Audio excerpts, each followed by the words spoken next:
Bonjour, je suis Victor Koumayo et je suis technicien d'intégration en supervision chez Ipsi.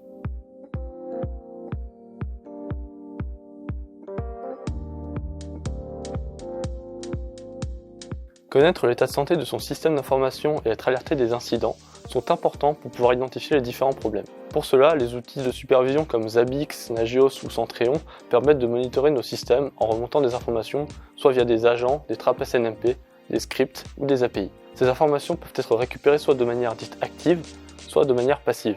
Voyons ensemble en quoi consistent ces deux méthodes. La supervision active est une méthode où le moteur de supervision interroge le système pour récolter les informations. Le système répond à la requête faite par le moteur et lui envoie ses données.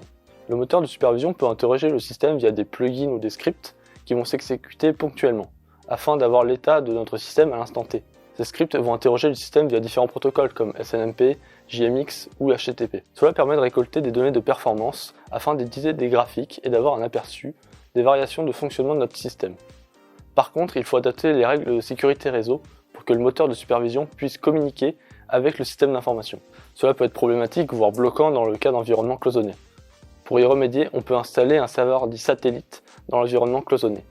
Ce serveur satellite contient un moteur de supervision et se chargera d'interroger les systèmes. Ensuite, il remontera les informations au serveur principal de supervision. De cette manière, on ouvre uniquement le serveur satellite à l'extérieur au lieu d'ouvrir tous nos systèmes supervisés. La supervision passive est l'inverse de la supervision active. Dans le cas d'une supervision passive, c'est le système qui envoie ses données au moteur de supervision. Le moteur de supervision met alors à jour le statut du système avec les dernières données qu'il a reçues. Les anciens statuts, eux, pourront être consultés dans un journal d'événements. On peut citer les trappes SNMP comme exemple de supervision passive. En cas d'erreur, le système enverra ces événements au moteur de supervision. Cela nous indiquera quelle est l'erreur et à quel moment elle est survenue. Ce type de supervision est utile dans le cas d'applications qui s'exécutent ponctuellement et qu'on ne peut pas interroger pour savoir si une erreur est survenue. Nous ne pouvons pas deviner quand l'erreur surviendra, c'est à l'application d'envoyer l'information dès qu'elle a une erreur. Prenons l'exemple d'un onduleur. Il ne sert à rien d'interroger toutes les 5 minutes pour savoir s'il a basculé sur sa batterie. On demandera plutôt à l'onduleur lui-même d'envoyer l'information dès qu'il passe sur sa batterie. Autre exemple, prenons une application Java. On ne peut pas l'interroger en permanence du fait qu'elle s'exécute ponctuellement. Si elle s'exécute correctement, pas d'erreur, donc pas d'alerte. Mais si elle rencontre une erreur, on peut la programmer pour qu'elle envoie l'erreur à notre moteur de supervision avec les informations permettant d'interpréter l'erreur. La supervision active interroge à intervalles réguliers les systèmes et récupère leur statut et leurs métriques de performance au moment de la requête.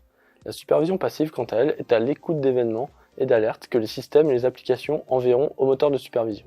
Ces deux méthodes de supervision ont chacune leurs avantages et leurs cas d'usage. Elles sont complémentaires et permettent de garder un œil sur toute l'activité de nos systèmes.